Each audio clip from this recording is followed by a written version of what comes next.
ज्ञानियों में सर्वश्रेष्ठ महर्षि अत्रि जी को सृष्टि रचने के लिए आज्ञा दी, तब वो अपनी सहधर्मिणी अनसुईया जी के साथ ऋक्ष नामक कुल पर्वत पर भारी तपस्या की। पहले ब्रह्म ऋषि जन सब ब्रह्मचर्य रहकर तप परायण होकर फिर संतान उत्पन्न करते हैं। पलाश अशोक आदि का वृक्षों का वन था। निर्विंध्या नाम की नदी कल कल ध्वनि गूंजती थी। प्राणायाम के द्वारा 100 वर्ष तक प्राणवायु को 100 वर्ष तक केवल संशोधन करके 100 वर्ष तक तपस्या की। कोई जल नहीं, कोई फल नहीं, कुछ खाना पीना। यहाँ 100 वर्ष तो क्या 100 मिनट रहना मुश्किल है। कलयुग का ऐसा प्रभाव है कि मन चंचल ही बना रहता है। चित्त को 100 वर्ष तक केवल वायु प्राणवायु संशोधन, बाद सर्दी गर्मी प्रकृति के पूरे और एक पैर केवल खड़े होकर और मन ही मन प्रार्थना करते कि जो कोई संपूर्ण जगत का ईश्वर है, मैं उनकी शरण में हूं और वो मुझे अपने समान संतान प्रदान करे। ऐसा तप्यमानम त्रिभुवनम प्राणायामैद शाग्निना निर्गतेन मुनेर मूर्धनः समीक्ष प्रभवस्त्रयः। अब ऐसी प्राणवायु का संशोधन करके तपस्या की कि अत्रि मुनि के तेज से तीनों लोग कांप उठे ताप से। भगवान ब्रह्मा विष्णु और महादेव तीनों जगतपति उनके आश्रम पर आए। तीनों एक साथ प्रकट हो गए। अत्रि मुनि का अंतःकरण प्रकाशित हो गया। एक पैर के बल खड़े होकर 100 वर्ष तक प्राणवायु संशोधन कर देवादिदेव भगवान 3 रूपों में हरि महादेव ब्रह्मा जी साष्टांग दंडवत किया। देखा कि हंस पर हरि जो ब्रह्मा रूप में, गरुड़ पर वही हरि और बैल पर वही हरि महादेव जी की रूप।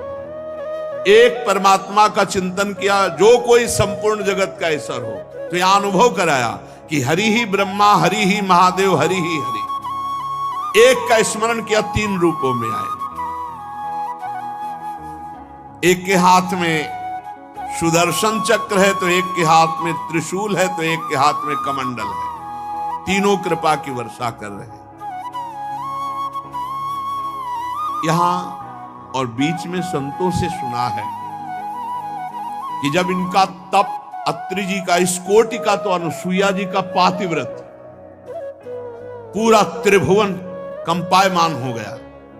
तो एक दिन नारद जी ने लक्ष्मी जी और रुद्राणी और ब्रह्माणी से अलग अलग मिले और कहा, आपका पातिव्रत धर्म जो है लघु होने जा रहा है। इतना श्रेष्ठ अनुसुईया जी का पातिव्रत धर्म, उनसे स्वाभाविक आप तीनों पतिव्रता है, और आपसे बढ़कर अनुसुईया जी का, तो ऐसा कैसे हो सकता? परीक्षा ले लो। नारद जी जब कोई लीला होनी होती भगवान की, तो लीला मन है नारद जी भगवान की। अब तीनों देवियों ने अपने अपने प्रीतम से प्रार्थना की कि अनुसुईया जी की परीक्षा ले। देखो समस्या में फंस जाओगी। वो शांति से अपने भजन साधन में लगे, काहे को उनको माता जी ने हट कर लिया कि नहीं आपको जाने, तो प्रभु ने कहा फिर संभालना तुम्हें, जा रहे। तीनों भगवत स्वरूप ढककर संत वेश में गए। ये हमने संतों से चरित्र सुना शास्त्र में। जो अभी यहां तीनों के प्रकट होने का वो इस रूप से है कि अत्रि जी ने एक मंत्र का अनुष्ठान किया कि जो कोई संपूर्ण जगत का ईश्वर है, मैं उसकी शरण में हूं, वो अपने समान संतान प्रदान करे। तो अतिथि सत्कार बहुत आवश्यक है। सदगुरुदेव भगवान ने कहा कि जो विरक्त फुटपाथ में सोता है, मांग के खाता है, उसका कोई अधिकार नहीं। अगर एक छोटी सी भी कुटिया बनी और कोई आ जाता है और कहता भूख लगी, और फिर आप उसे वापस भेज देते, तो आपके सुकृत और तप नष्ट हो जाएगा। अब आपको पवाना पड़ेगा, कुटिया क्यों बनाया? अगर वो आया है और कह रहा है मुझे भूख लगी है, तो जो कुछ आपके पास रूखा सूखा पवाइए, उसका स्वागत कीजिए। ये धर्म है कुटिया बनाने का। भगवत स्वरूप तीनों भगवान संत वेश में गए और कहा मुझे भूख लगी है। तो उनका आप ठहरिए, हम कंदमूल फला, बोले हम ना फलाहारी है ना हम दुग्ध पान करेंगे आज। तेजो में भगवत स्वरूप है, कोई वहां छल कपट पाखंड का तो प्रवेश ही नहीं। इतनी तो स्वयं अनुसुईया जी सामर्थ्यशाली है। अनुसुईया जी मुस्कुराई कि ये कैसा आतिथ्य सत्कार। आंख मूंदा और तपस्या में विराजमान अत्रि जी उनसे बात की कि आपके घर में अतिथि पधारे हैं। वो बड़ा अटपटा उनकी प्रश्न है, बड़ी अटपटी मांग है। मैं तो तपस्या में संलग्न हूं, तुम उनको पुत्र बना लो। पति की आज्ञा कमंडल से जल लिया और कहा तुम तीनों 6-6 महीना के बालक बन गए। बन गए गंगाधारी महादेव जी 6 महीने, कितने अच्छे लग रहे होंगे। छोटे छोटे गोरे चरणारविंद ऐसे ऐसे करके गंगा जी त्रिशूल हाथ में, छोटे से भगवान हरि, छोटे से 4 मुख वाले ब्रह्मा जी, पियो दूध। जगत माता भगवान को दुग्ध पिलाकर 3 पालने पे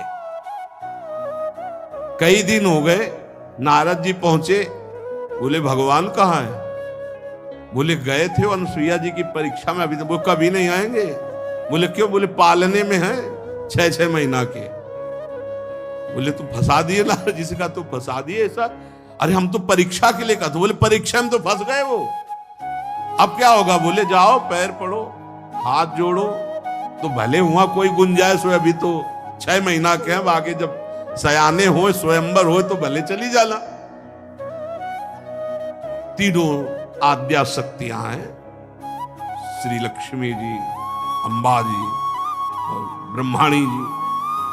अनुसुईया जी के पास गई और कहा कि क्षमा करो, हम आपके पातिव्रत परीक्षा के लिए अपने अपने प्रभुओं को भेजा था, हमें वापस कर दो।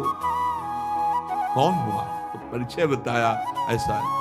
नहीं अभी हमारे तो बच्चे छोटे हैं, अभी ब्याह लायक नहीं, अभी नहीं देंगे हम। अब इतना सौभाग्य मिला है, थोड़ा बड़े हो 18-20 के तब आना हो, पसंद कर ले बालक हमारे। तो बात भी चरणों में गिरी, मान गई आपका तप, आपका भजन, आपका पति प्रेम सर्वश्रेष्ठ है, आप कृपा कर। फिर कमंडल से वैसे भगवत स्वरूप हो गए।